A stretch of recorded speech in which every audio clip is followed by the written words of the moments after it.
আয় আমার বন্ধুরা আমার বলে কোরআনের সাথে সম্পর্ক রাখলে কি হয়? এই কোরআন মাজিদ আমার নবীর উপর নাযিল হয়েছে রে বাবা, কিন্তু আল্লাহ তাআলা বলেন এই কোরআন মাজিদ হলো মুমিনের জন্য শিফা। জোরে জোরে বলেন সুবহানাল্লাহ। কোরআন পড়ব মোরা দিনে রাতে, জান্নাতে যাব সবাই নবীর সাথে। বলেন কোরআন পড়ব মোরা দিনে রাতে, জান্নাতে থাকব মোরা নবীর সাথে। সুবহানাল্লাহ। আমার বন্ধুরা আমার, আল্লাহ নবী বিশ্বনবী রাহমাতুল লিল আলামিন বলেন এই কোরআনকে যে ব্যক্তি দাঁড়িয়ে দাঁড়িয়ে তেলাওয়াত করবে নামাজের মধ্যে যে ব্যক্তি কোরআন তেলাওয়াত করবে রে বাবা, এই কোরআন মাজিদ যখন নামাজের মধ্যে দাঁড়িয়ে কোনো ইমানদার মুসলমান নারী এবং পুরুষ নামাজের মধ্যে দাঁড়িয়ে কোরআন মাজিদ পড়তে থাকবে, আল্লাহ রাব্বুল আলামিন তার প্রতিটি হরফের বিনিময়ে 100 নেকি দান করবেন। বলেন সুবহানাল্লাহ। 100 নেকি দেওয়া হবে, 100 নেকি দেওয়া হবে একটি হরফের বিনিময়ে। এই কোরআন মাজিদ এমন একটি কোরআন, এই কোরআন মাজিদ যে ব্যক্তি নামাজের মধ্যে বসে বসে তেলাওয়াত করবে, আল্লাহর নবী বিশ্বনবী রাহমাতুল লিল আলামিন বলেন এই কোরআন মাজিদ তেলাওয়াত করার কারণে, বসে বসে নামাজের মধ্যে তেলাওয়াত করার কারণে এই কোরআনের প্রতিটি হরফের বিনিময়ে তার আমলনামায় 50 নেকি দেওয়া হবে। জোরে জোরে বলেন সুবহানাল্লাহ।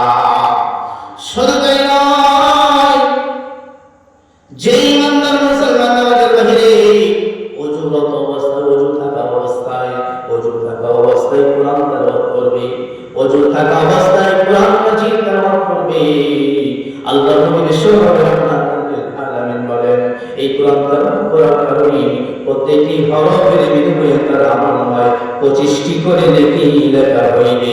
জোরে জোরে বলেন সুবহানাল্লাহ।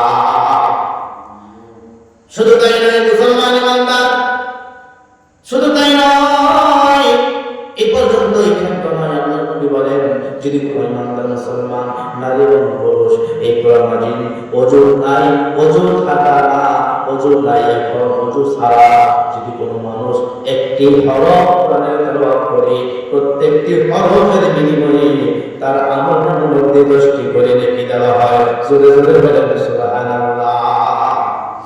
এই কোরআন হলো মুমিনের জন্য রহমত, মুমিনের জন্য হেদায়েত, মুমিনের জন্য হেদায়েত রে বাবা।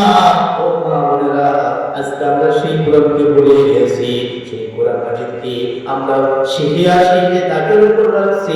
মা বোনেরা আবার অনেকে আছে সেই যে বাবার বাড়ি থাকতে কোরআন তেলাওয়াত করছে, কিন্তু স্বামীর বাড়িতে যখন গেছে তখন আর কোরআন তেলাওয়াত করে। বলেন ঠিক কিনা?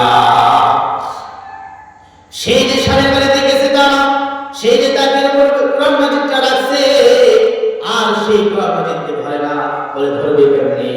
স্বামীর বাড়িতে যাওয়ার পরে শুধু মোবাইল আর মোবাইল। বলেন ঠিক কিনা? এখন আমাদের সমাজটাকে ধ্বংস করে দিয়েছে এই বর্তমান জামানায় সেই মোবাইল।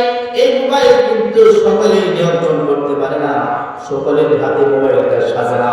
ভাইরা বন্ধু আমার, আমরা বাচ্চাদের হাতে মোবাইল তুলে দেই, ফলে আমাদের সন্তানেরা ইসলাম থেকে বের হইয়া বিপদের হয়ে যায়, বিপদের মধ্যে পতিত হয়ে যায়। মা বোনেরা আমার, ভাইরা বন্ধুরা আমার, আপনাদের সন্তানকে যখন কোরআন শিক্ষা দিবেন, তাদেরকে এরকমভাবে কোরআন তেলাওয়াত করার জন্য তাগিদ দিবেন। সকালে পাঠ করার জন্য, বিকেলে পাঠ করার জন্য, প্রতিদিনে যেন তারা কোরআন তেলাওয়াত করে এবং কোরআনের বর্ণিত আয়াতের উপরে তর্জমা করে যেন তারা চিন্তা ফিকির করে এবং এই কোরআনের মধ্যে যা কিছু আছে আল্লাহ পাকের বিধান করে যেন তারা মানে।